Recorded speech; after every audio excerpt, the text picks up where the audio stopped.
So welcome everyone. Thank you to Calum for participating in this. I suppose just to kind of introduce it and tee it up. So it's the first of a kind of a series of events that we're going to be running for Mind in terms of the mental health charity. It's a topic that I'm super passionate about, and obviously a topic that as a business we're very passionate about. I think myself in terms of like the journey that I've been on around understanding of mental health and kind of my passion around it, one of the things that I'm very passionate about is not necessarily kind of associating mental health with the negative connotations that you sometimes hear around like depression, anxiety, etc., but potentially reframing that conversation. I was fortunate enough to get introduced to Calum through a mutual friend. I guess we initially bonded over having very similar body types and both being professional athletes. So I got to kind of learn a bit about Calum's job, or his new job, as he was transitioning out of becoming a playing member of staff at Saracens to on the kind of psychological side of things. I was fascinated by his role there. And in terms of, I think, elite sport and the sales environment and the professional environment in general, there are quite a lot of parallels. And getting a bit more insight from Calum as to the role that he was playing within that business seemed, from my perspective, to that there would be some transferable things in terms of what we could do at LHI Group, and also wanted to open this up to people external, just in terms of anything that we can do to create a positive workforce. Allow people to kind of optimize their performance from a psychological perspective will hopefully impact performance positively as well. I think everyone's on mute, so we are going to try and do questions as and when we go. So if there's anything that you want to kind of ask Calum, anything that he says that resonates with you, you want to dig into a bit more, then please feel free to use the chat function. Between myself and Jordan, we will try and get through to answering some of those questions at a kind of convenient time. And we will have an extra Q&A bit at the end as well. So we will hopefully give a bit of an opportunity for a forum of questions then. But without further ado, Cal, I'll pass over to you to kind of get us started. Yeah, thank you very much. And thanks everyone for joining and giving me the opportunity to speak about this stuff, and thanks George as well. As kind of I'd start with giving a little bit about my story, kind of my background, how I ended up kind of doing what I'm doing, and I'm in the world that I'm in. So as George mentioned, I was a player for 14 years, played for Leeds, Northampton, Saracens, and managed to get a cap for England. But just for all the kind of external factors, kind of the internal experience of being a professional player for me was pretty challenging, pretty miserable, I have to say. Really struggled with the mental and emotional demands of the game. And just being a professional athlete, I don't think I really understood them. There was no one really helping me to understand them, and I wasn't prepared for what I was going into, the life I was exposed to, and kind of managing the ups and downs of it all. That kind of got me into trouble both on and off the field. On the field, I had a real problem sort of controlling my anger, got into a lot of fights, got banned a lot. And then off the field, that kind of spiraled into, not necessarily the most healthy coping mechanisms and behaviours. And my life was pretty chaotic away from the game. So, like I say, it wasn't the most enjoyable experience. And now that I'm kind of on the other side and I look back at what happened and have had a chance to reflect, it's sort of, a lot of it's kind of full of missed opportunities and sort of wasted potential in terms of getting the best out of myself and making the most of the opportunities that were available to me. Although kind of I can't afford to have too many regrets, given kind of how I've tried to use all that experience positively, but that's kind of what the kind of overall feeling from my career when I look back is. So I was fortunate enough towards the end of my career to join Saracens. They were the first club that I'd played for that had an in-house psychologist. I suffered an injury in my first year and just sat down with him and started talking, and he was giving me books to read, and it was all kinds of different things about meditation and psychology, and I kind of always been interested in it as I sort of tried to make sense of the struggles that I was having. And he suggested that I do a psychology masters, so I started the psychology masters, and that kind of went from just a general interest and morphed into kind of a real passion and purpose and interest. I was fortunate enough to meet a supervisor who changed the course of my life during that period of time and has guided me further, and just finished a second applied masters, so that I've kind of got the skills and kind of the ability to apply psychology within elite sport, which is what I'm doing now. And my whole sort of purpose is to be the kind of resource and professional that I so desperately needed that I never had available to me. Yeah, it's kind of really guiding purpose, and has guided me all the way throughout my studies. Is would this have helped me, and would this have been useful for me along the way? And that's certainly kind of the guiding force for me. And my current role is head of psychological performance at Saracens. So I work in-house at the team. I work across sports. So I work with the men's rugby team, and I've started doing some work with the Saracens Mavericks netball team, the women's netball team. So that's a really cool, interesting kind of crossover. And then I've also founded my own company, trying to build my own private practice, and that's Innate Psychological Services. So that's where I am now. Is there anything your side, George? No, I would say I'd probably just add a bit of context for any Americans or people living in America on the call, because they might not be as familiar with the rugby world. But Calum, as a player, was widely regarded as one of the best prospects in the English game when he came up as a junior. Then he played for Saracens, and Saracens, kind of over the course of a number of years, were the most successful team. I would try and equate them to, I don't know, someone in the US game, or maybe like the New England Patriots when Brady was there doing particularly well. They won pretty much everything in the club game they could over the course of a number of years and were super successful. So to have kind of insight from that level of performance currently in terms of what Calum can offer is just super fascinating from my perspective. And Calum's probably being fairly modest around his kind of his playing, I guess, credentials, I would say there. But yeah, I'll let you crack on from there. Yeah, it's still difficult, bit too painful to look back and talk about it too much. I'm still trying to forget about it. So yeah, but no, it's great to be working at, like you say, a team and organisation that are trying to push to be at the kind of top of their game. And as George mentioned, being passionate about changing the nature of the conversation that we have about mental health, and I've called it psychological functioning here.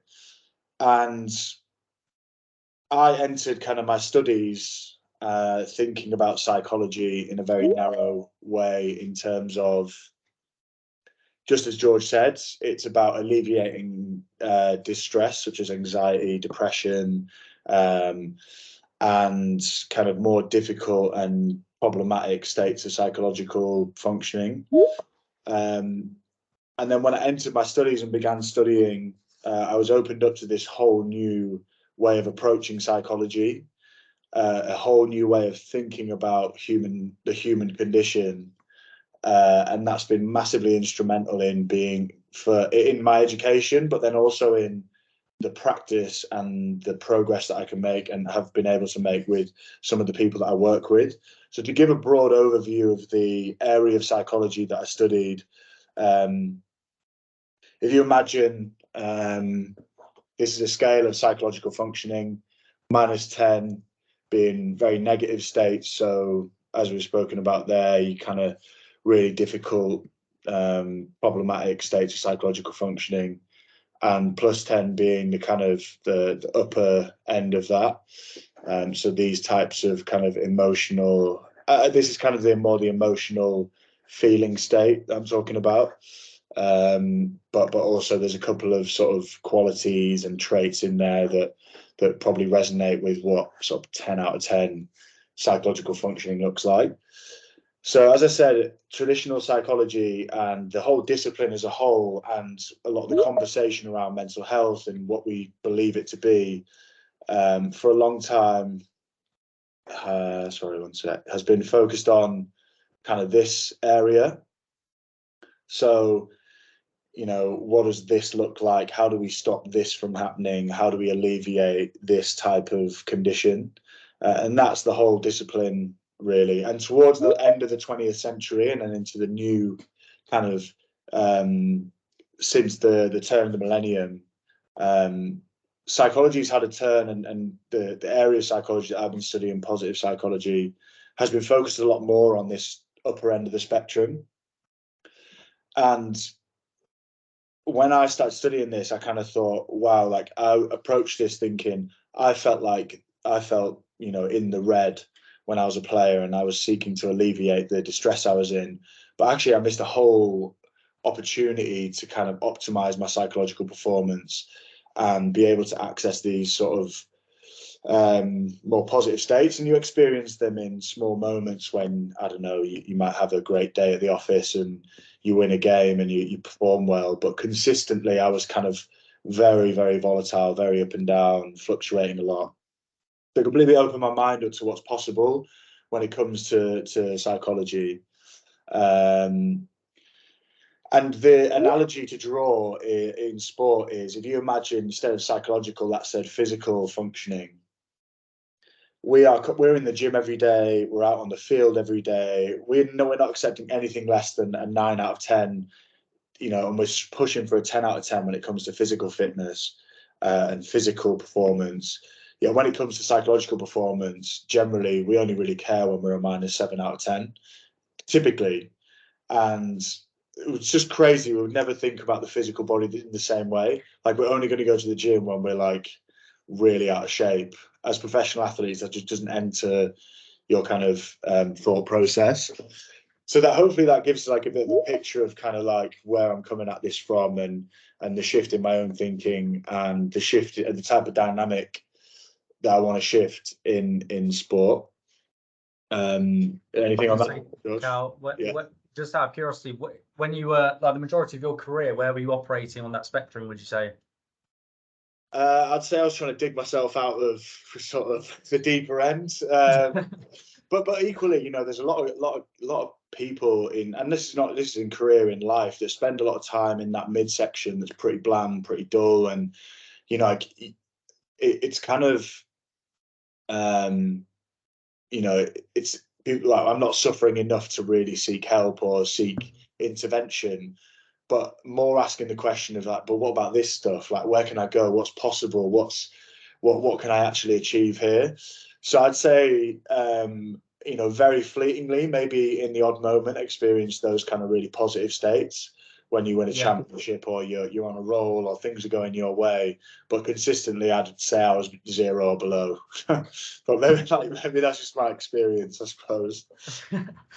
No, I think it's definitely interesting, especially kind of resonates what you're saying about comparing it to the physical side of things. I remember kind of one of our kind of mutual friends, Alex, when he joined Saracens, in comparison to the club in terms of what it's doing from a physical perspective, in monitoring, like training, filming training with drones, doing, you know, tracking every training from a GPS perspective, see how far you'd run. He had all this data from a physical perspective, but then at the same time, the club didn't have someone in a role from a psychology perspective similar to yours. So even the dynamic of the club now compared to what it was previously, and how it's like looking after its players from a psychological perspective, is quite interesting, the journey that they've gone on there.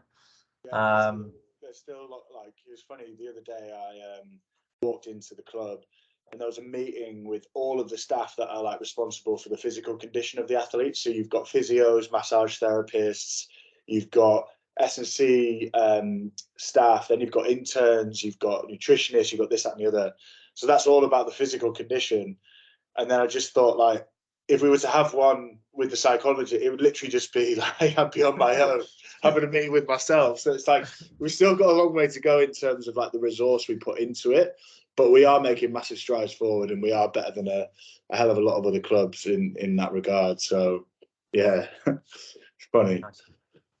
Can you move on? Yeah. Yeah.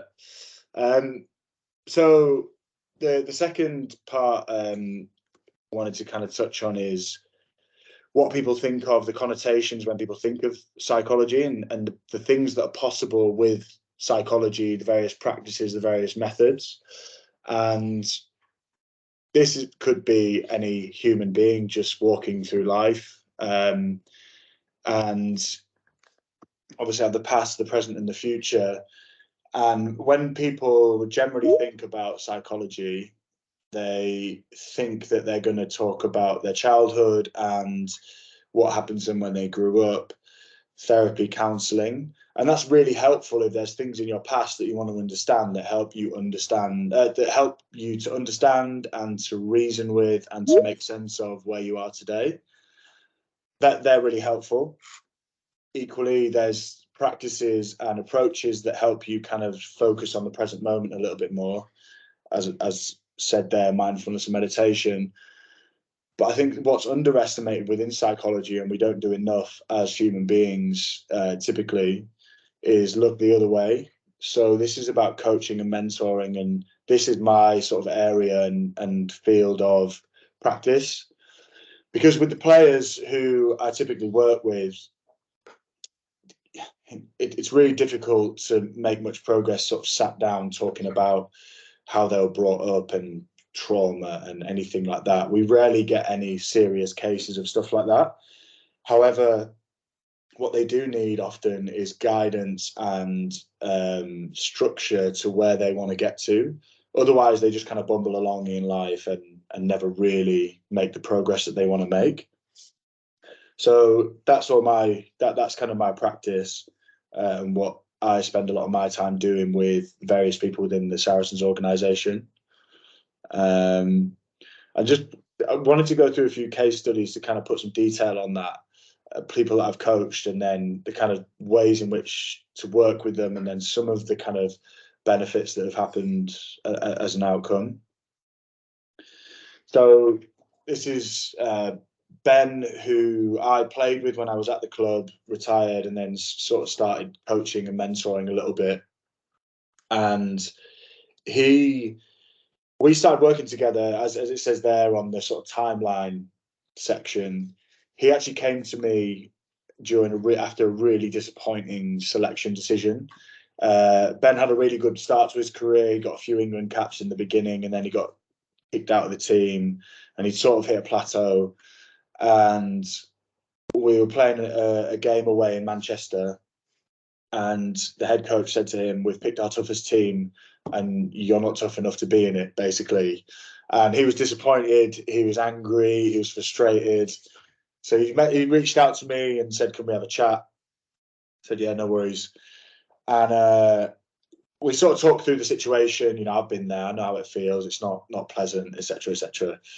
And then I said, "Okay, what are you going to do about this? You know, like, what are the next steps forward, as you know, you do in a coaching conversation? Like, what are you going to do?" And he said, "I'm going to cause loads of problems in training. I'm going to like mess up every drill. And then next time when there's a selection decision and he drops me, I'm going to make a big fuss. I'm going to make it really hard for him to drop me again."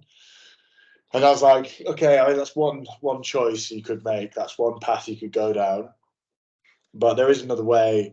And if you take all that energy and all that emotion and all that frustration and channel it into something positive, into, you know, you turn inwards and you look at yourself and you look at your own game, and, you know, you maximize what you're doing, by the time that next selection decision comes around, you'll be so much better as a player that you'll have the potential to get into the team and to actually achieve what you want to achieve, rather than just waiting for the next selection decision, not making improvements, and then going mad when you don't get picked. So thankfully he took the second option, And it's been amazing to see him grow as a player. It's been amazing to see what he's been able to achieve.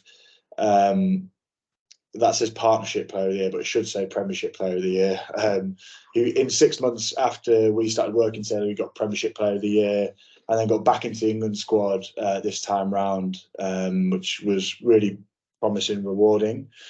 So what I think that case study shows, the takeaway is in that kind of those difficult, painful moments, for me as a coach and a psychologist, are often the most ripe and where the doors are the most open to get in and to do the work and to grow and to develop.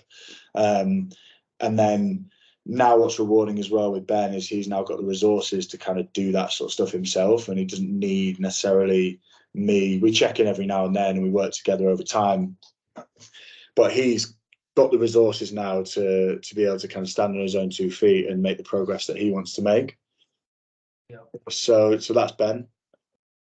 Just on that, I was going to just ask a couple of questions on that. So if we kind of, so this from our perspective, this would be like the equivalent of an individual contributor within the business. Say they're having some like performance challenges. Obviously, maybe the performance isn't at the level that they would expect or their manager expects of them. What specifics did you see in kind of Ben's change of mindset that allowed his performance to to go from him being dropped from the team to him winning Premiership Player of the Year kind of 6 months later?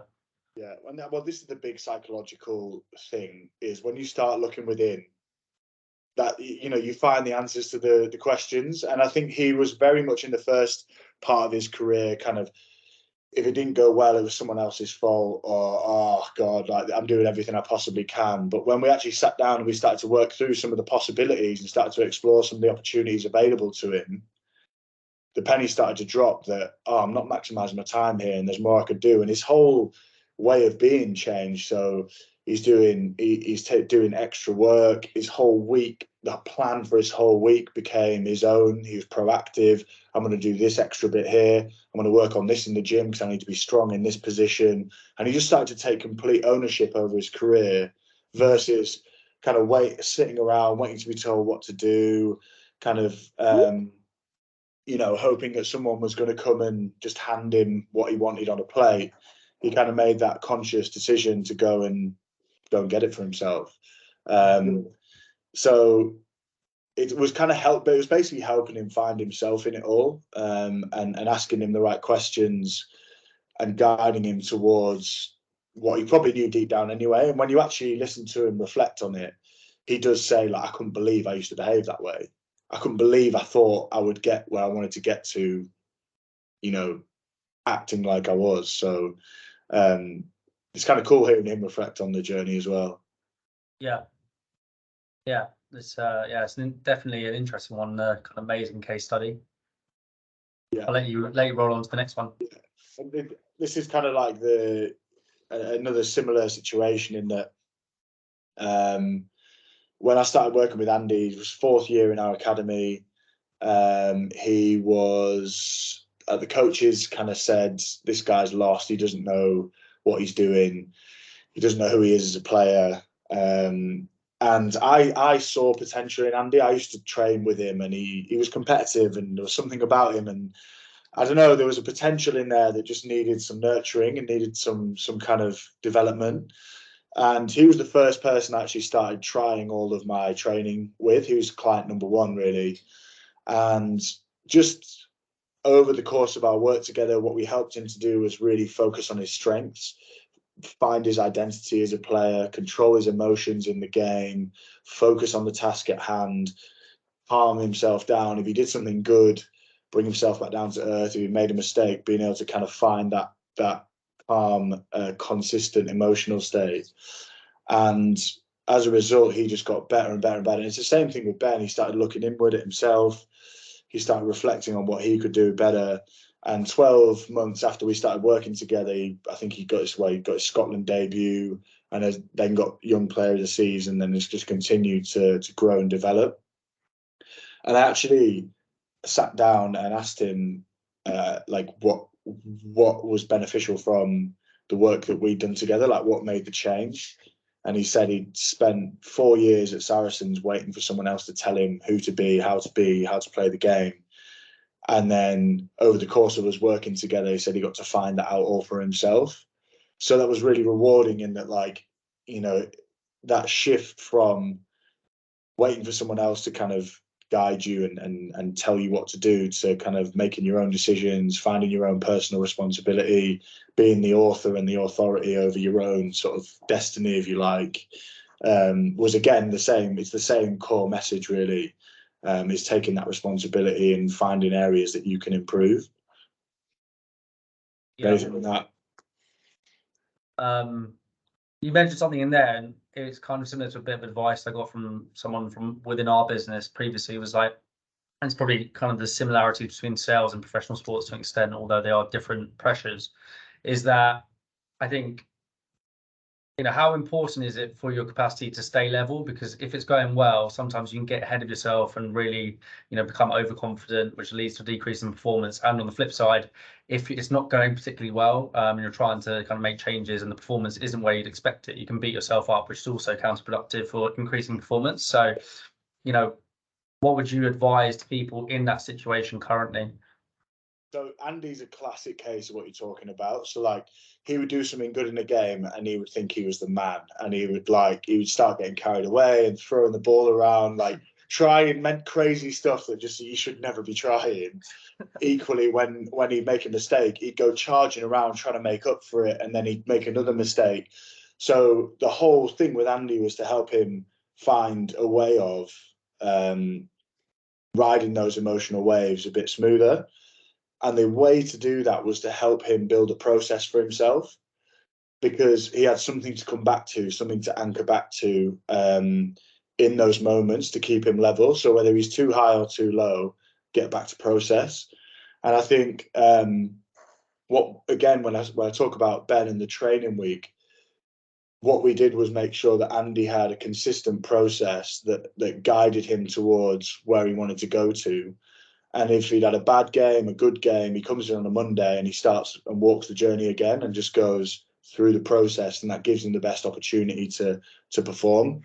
Yeah. So having a really clear, so to kind of go to your to apply it in what you're saying there, you know, emotions can do funny things to us. They, you know, good emotions, we can think we're like we've cracked it, and you forget, you know, what you're supposed to be doing and you get carried away. Difficult emotions can get us bogged down and make us feel worse than it actually is. But if you're able to have a consistent process for yourself that you can anchor back to, that helps you kind of ride the waves. And that was what I've helped out kind of working with Andy and Ben specifically, I would say was the benefit. Nice. So I'll just move on to a couple of like case studies of people I've worked with in sort of more like leadership positions, because although what I'm trying to do with an individual is optimize their psychological sort of condition and performance, what's equally rewarding is when you work with someone who is kind of in a leadership position and creates this sort of I guess, what would you call it, like a microcosm of like positive psychological functioning. And I worked with Dom. He's a good friend of mine, and he coaches at Gloucester. And he's a defence coach at Gloucester, and has started to create a really optimal psychological environment in which for his players to learn and to grow. And the same with Ian Peel, who's the forwards coach at Saracens. He's been super open to integrating psychology in what he does, the way he talks, the way he approaches things. He's our forwards coach, and that's been one of the sort of best parts of our game this year, because he's kind of really integrated those ideas, and we've got some really solid foundations through working, you know, you're optimizing that psychological aspect. So I think there's various levels that you can integrate psychology and apply it within any organization and with various people. And I think the really rewarding stuff for me is when you get to that leadership level, and even the simple way they talk about things, they present things, they get the people underneath their kind of like influence to, you know, or they optimize the environment and the climate for them to function in. Mm-hmm. And in It's terms of like just some examples of some of the changes they would have made that, yeah. you know, as a manager, someone on this call could potentially look at for their team.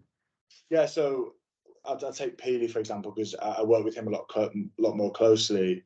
What I've just mentioned there about process is so important in a collective environment, because if we're going to coordinate our decision making and our thinking as a group, we all need to have a very clear understanding of the process, but also the language we use to describe it, the behaviors we attribute to it, and the way that we think about it more generally. So with Peely, what's been beneficial is breaking down his area of the game into various components, and then breaking those components down into kind of steps of a process.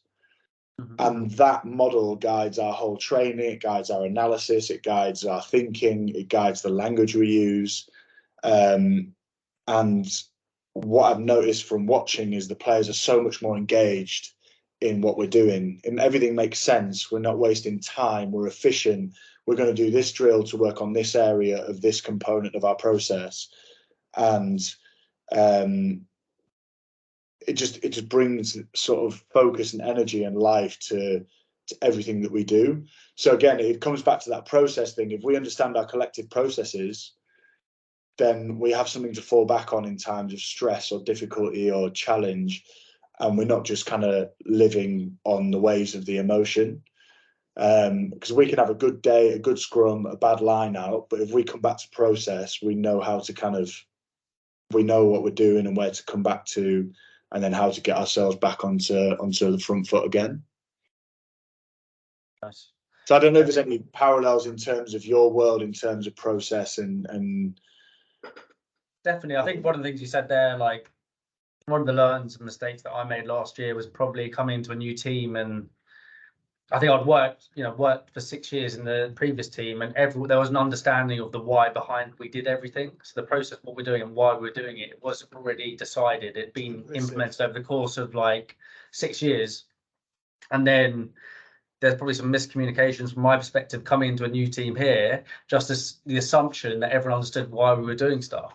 And therefore there wasn't the kind of consistent implementation of the process to lead to the desired results. Yeah. Whereas if I'd taken more time to explain the why behind the reason we were doing stuff, that would probably have catered for a better uptake in the process that we were trying to implement. So I think there is definitely transferable stuff there.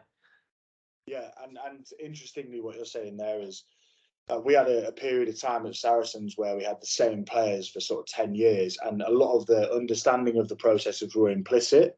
So we didn't have to express it. We didn't have to we didn't have to state the process.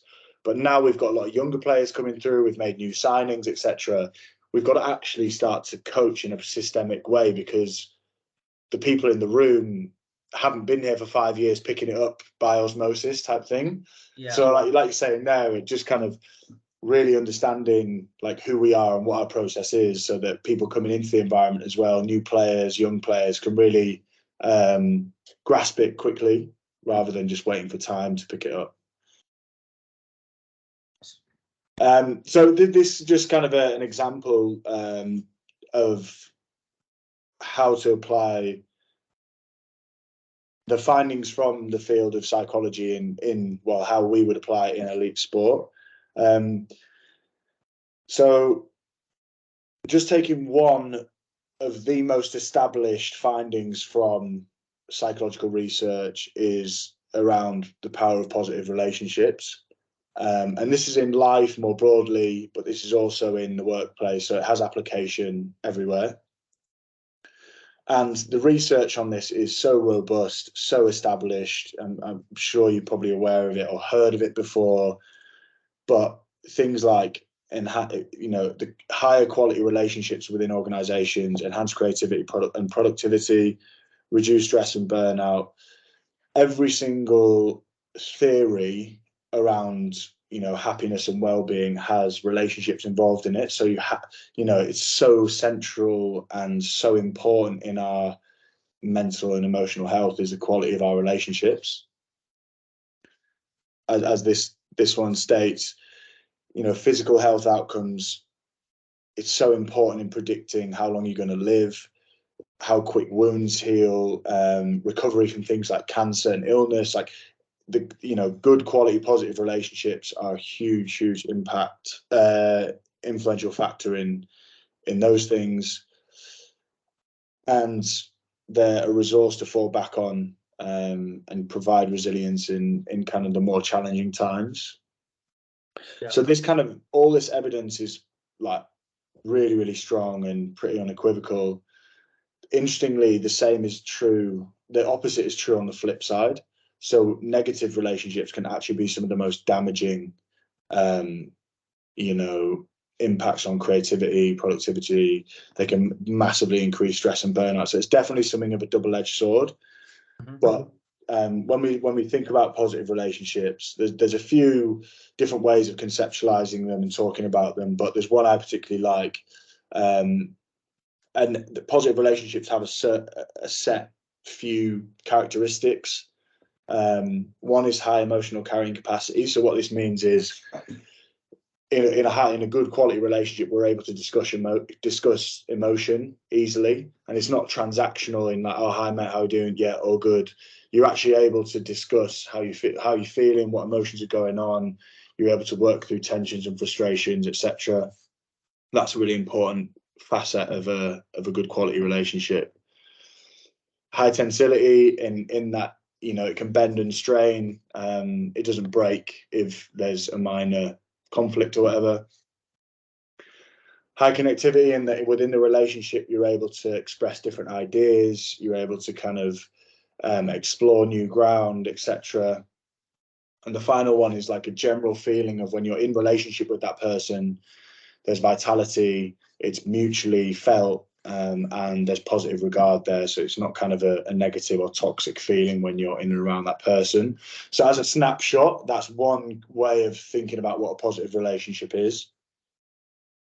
And so taking that finding and understanding what it looks like, how do we try and apply this at Saracens or within an organizational setting? So the first that we're big on at the club is creating opportunities to kind of build more positive, deeper relationships away from the workplace. So it's quite famous. Saracens go on trips to places and kind of have a good time together, like a beer, enjoy ourselves. And that's one way of really capitalizing on this power of like having good relationships.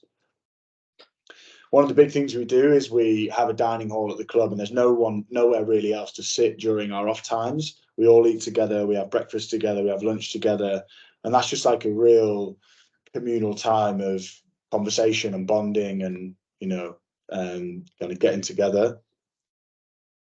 We have specific meetings focused on building our relationships, opportunities on field for collaboration and cooperation, meetings to get ourselves aligned as a group, and speaking in common terms and language that everyone understands. So that's just an example of one finding, what it looks like, and then how we apply it at Saracens. Mm-hmm. Yeah, how much I was going to ask on that, because you are very well known as a club for probably being, the front runners in terms of looking after your players. Going on, I think you used to have these trips in the middle of the season. You had an almost 100% record when you were taken away. You knew that if you came, you were taken away, treated well, you had a few drinks, that you had to win the following Saturday to, to make sure that you go on the same trip next year. How integral do you think the off-field stuff was to the success that you had as a club or a team? I think it's important. I think that mutual kind of like reward is really, really helpful and beneficial. One thing I would say though is, and if you speak to the sort of more rugby focused people within the organisation, I do believe that for all that we build relationships in those moments off the field, like those moments of adversity, the tough stuff, when we're going through it on the field, is also like massively, well, it's probably more important for kind of building the respect and the relationships. So it's great that we go away and have a few beers and like, go do whatever. But I actually think the day-to-day stuff's as definitely more important than kind of those, like they're cherries on top of the cake. Yeah. Good cake. Yeah, fair. Yeah. I'm just looking at time. I don't know if I know we've only got 15 minutes left, haven't we? Yeah. I don't know what your thoughts are in terms of question Q&A or Yeah, should we just spin through? I mean, I think, yeah, it's just some of the stuff around. I think the next couple of slides of, if we just want to whiz through them, and then we'll open it up just in terms of see if there are any questions. Yeah, cool. So this is the kind of a broad framework that I use with my players to think about their psychological performance and well-being. And there's kind of three areas. So that it's kind of three different aspects of their identity. So any player that I work with has a professional identity, they're a professional athlete, and they're a professional sports person. They also have a relational identity. So they might be a father, a brother, a teammate, a colleague, a son. And then they have a personal identity. So aside from their job and what they do, and aside from the relationships they have, they're also an individual human being standing on their own 2 feet in the world. And what I try and focus on holistically is that they're growing and developing in all those areas. Because when the challenges come in the professional sense and you hit a bump in the road, what these two other aspects of identity do is support your well-being and support your psychological functioning. And in my case, I sacrificed everything. I sacrificed everything to sort of focus on the professional. I lost a lot of relationships, and I didn't really focus on who I was as a person. And my whole life depended on how my rugby was going. And when things kind of didn't go so well, like I was crushed and, got really, really down and found it really, really difficult.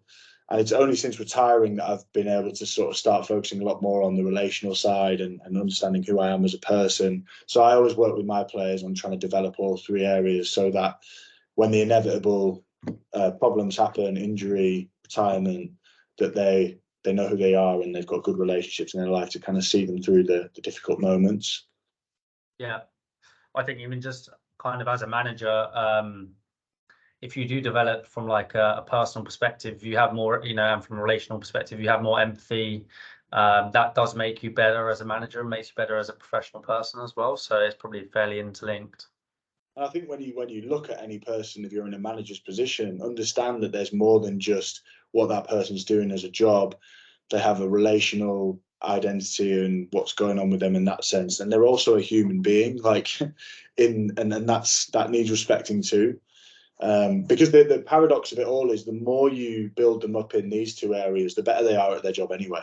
So like the better player you're going to get when they're solid and they know who they are and they've got good relationships. So I was definitely barking up the wrong tree for too long. And it just kind of brings me to the kind of close in terms of the innate side of things and just my work outside of Saracens and what I'm trying to grow and develop alongside of it, and trying to get the work just beyond rugby and sport. I've been in that bubble for my whole life, and I'm really interested now in exploring how to apply all this stuff elsewhere. So Innate's kind of my own company that I've set up. With the purpose of helping individuals, working with individuals, teams, organisations. It's all about realising potential, and all of our psychological services are backed by sort of science and research. And at the moment, in my capacity, it's the coaching and consultancy stuff. So that's kind of the role that Innate's playing and what I'm trying to grow and get up off the ground at the moment. And so that's kind of it from my side. Thanks, mate. We've got a few questions. If anyone has any questions, just stick them in the chat and we'll get them answered. Because we've got 10 minutes or so. The first question from Shayna, and I guess you're gonna have to not be so modest, but the question is, with you being more on the kind of anxious, negative side of that emotion spectrum back in the day, how did you still perform and show up as a player?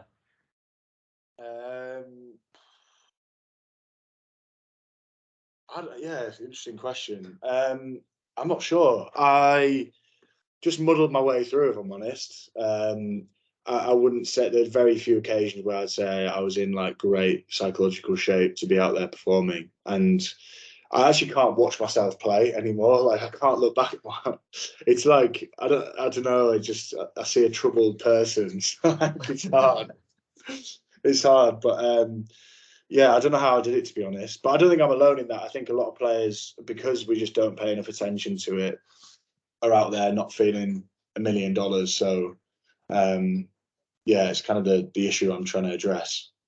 Yeah. Do you think just on that, is it like, because you still had good games, right? You still had some really amazing performances, but it was just the level of consistency that you're able to sustain because you're emotionally so up and down with that? Consistency was it. Like, you know, physically, you're not going to change that much from week to week. It's the emotional and mental that just goes like this. And that's on a team and an individual perspective. So, yeah. Yeah. I think the power of getting this right is very much that I think, even we talk about it as a business, is that when the market is really, really good, all the recruitment companies perform very, very well. But if the market's not specifically as good, or if the times are tougher, that's when, or you're not having the best of games. If you kind of compare it to a rugby perspective, that's when you need to kind of lean on some of this psychological performance to kind of pull yourself out of those difficult periods. There's one. So if you took on a project to develop the performance of a team in a commercial environment, where would you start? Good question from Carlos. Carl Davis, tracking out questions. Where would I start? I think I'd go in and just gather as much information as possible about what's going on and listen. What is actually happening. What hear from as many people within an organization as possible and get a feel for what's happening on the ground. And then you can identify areas of need and growth and development and of kind of progress and possibility. So I think definitely start with a really thorough needs analysis, and that might be interviewing and focus groups. It might be some psychometric stuff, but I would definitely kind of get a lie of the land first before kind of thinking that I've got any great ideas to answer the questions. And we've got a couple more. So first one is, what is your proudest professional or personal achievement? Great question. My proudest professional achievement is... Your DJing, is it? Yeah. Making my DJ debut. I actually think getting my education is probably the proudest thing for me, and managing to get through that, because that was that was hard. And I mean, this sounds a bit cheesy, but the best personal achievement is to have grown and got away from like how I used to be as a rugby player. Selfish, so self-absorbed, thought the world revolved around me. The problem was out there the whole time, and actually over the course of kind of retirement and some of the struggles that have happened in my life and personal life and actually growing up a little bit, had to look inwards and do a lot of work on my stuff. And I'd say that's the proudest thing of actually taking that a bit head on and actually getting serious about it. So yeah, not there fully, like a long way to go still, but I'm glad I didn't keep blaming everyone else, basically.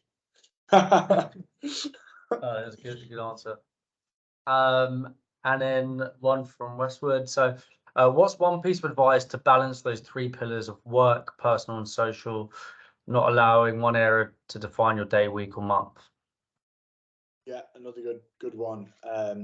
I think there are times when you are going to have to be, you're going to have to be more of one than the other. There might be a professional deadline where you're head down and you're putting your head into that. And that might be for a week. It might be a month-long project. It might be for a year. Getting this business off the ground, say for me, like I'm having to stick my head in that for a while. But as long as over the long run and over the course of things, you don't completely neglect and let the other things kind of you know, flitter or whatever you want to call it, like melt away. Yeah. Because and that's just the gradual process that happened with me when I played rugby. Is as I got, you know, I just went further and further down the focus on the game route, and life just became empty away from it. And as long as you're able to kind of keep the other plate spinning, that's you know, there are going to be periods of time where you jump from one to the other, but don't neglect either one for too long, I would say. Yeah. Boys, any more questions? Or have we answered them all, or Callum has? Give everyone 1 minute or so, but just wanted to say like a massive thank you, Callum, just for doing this. I'm very appreciative. Hopefully everyone got a lot of insight. I think we did record this. Jordan will let me know. So if you want to pass this on to kind of colleagues, family, friends, then feel free to do so. If you want to find out a bit more about kind of the work that Calum is doing, connect with him on LinkedIn. We'll share his details. Obviously, you can get in touch. Yeah, if you have any kind of references for him, that would be appreciated as well. So, but yeah, cheers, Calum. Appreciate that. And thank you for joining, everyone.